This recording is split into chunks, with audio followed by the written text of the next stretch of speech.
Good Thursday morning to you. Thank you so much for joining us on KARE 11 News Now. I'm Michelle Beck. A look from our nation's capital this morning, where overnight the Senate approved a massive spending cuts package.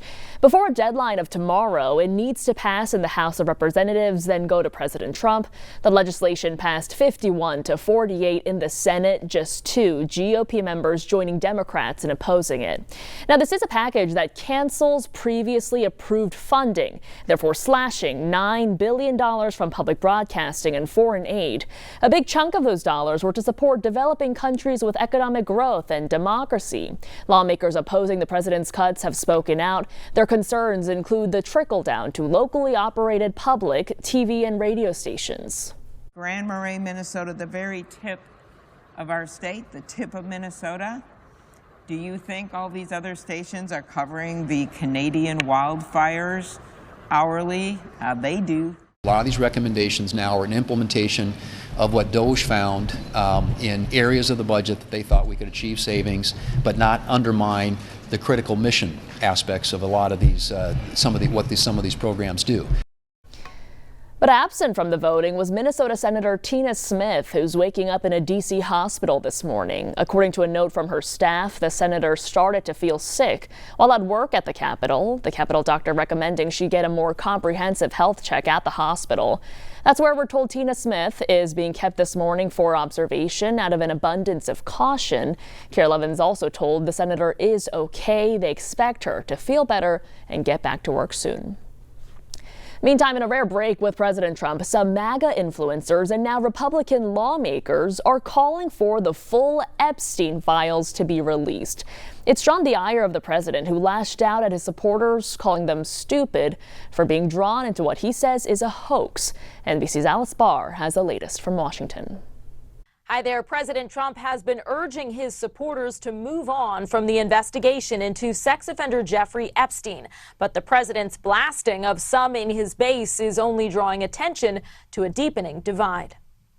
As a rare rift divides MAGA world over the Jeffrey Epstein case, President Trump growing increasingly frustrated with some of his own supporters. It's all been a big hoax. It's perpetrated by the Democrats, and some stupid Republicans and foolish Republicans fall into the net. In a lengthy post on social media, disowning supporters he called weaklings for buying into what he terms BS. But while the president blames Democrats, right-wing influencers and some members of his own administration were among the loudest voices perpetuating conspiracy theories, believing that Epstein, who was charged and died by suicide in jail during the first Trump term, did not kill himself and that he left an incriminating client list. Here's FBI Director Kash Patel 2 years ago. Put on your big boy pants and let us know who the pedophiles are. President Trump made a campaign promise to release the Epstein files, but last week the Justice Department and FBI contradicted the swirling conspiracies and said they would not release more evidence. Attorney General Pam Bondi has been taking the heat from angered MAGA allies, with some now directed at the president himself. If you talk about this, I'm going to excommunicate you. Well, you're not the Pope, bro. Some Republican lawmakers calling for more disclosures. The Epstein files need to be released. I would say make it all public. As President Trump stands by his attorney general. She says, I gave you all the credible information. And presses his base to move on. Multiple federal law enforcement officials tell NBC News the memo reaffirming Epstein was not murdered behind bars and that he did not keep a client list accurately describes the investigation's findings. President Trump says if the Attorney General does find more credible information, she should release it. In Washington, Alice Barr, NBC News.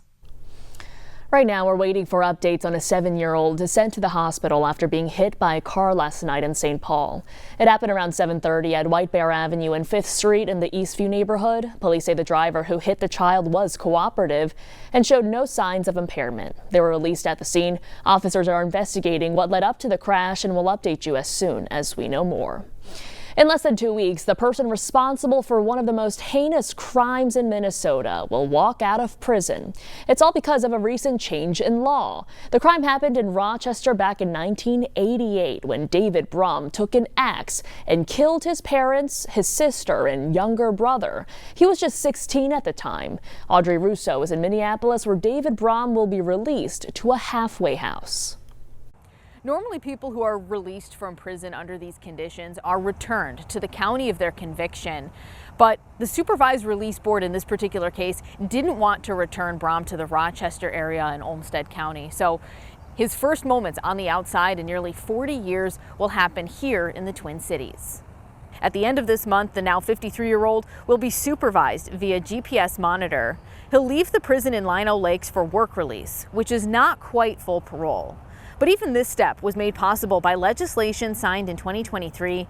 It makes anyone under 18 serving a life sentence eligible for parole after 15 years behind bars.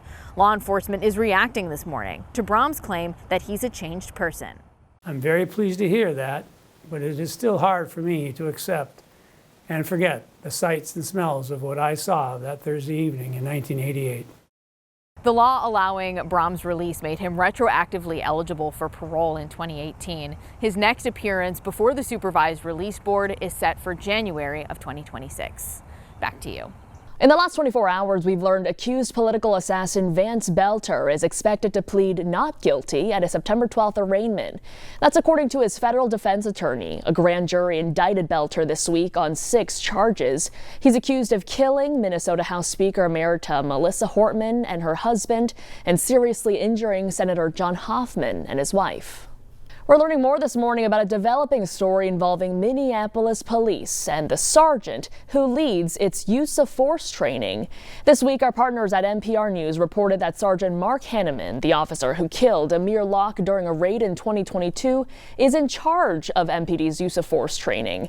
Hanneman was not criminally charged in that case, but the killing of Locke, who was not a suspect in that raid, drew protests and led to a new state law restricting no-knock warrants across Minnesota. MPD says Hanneman is a respected use of force trainer working to implement reform in the department, but community activists like Nikema Levy Armstrong argue that Hanneman's role sends the wrong message.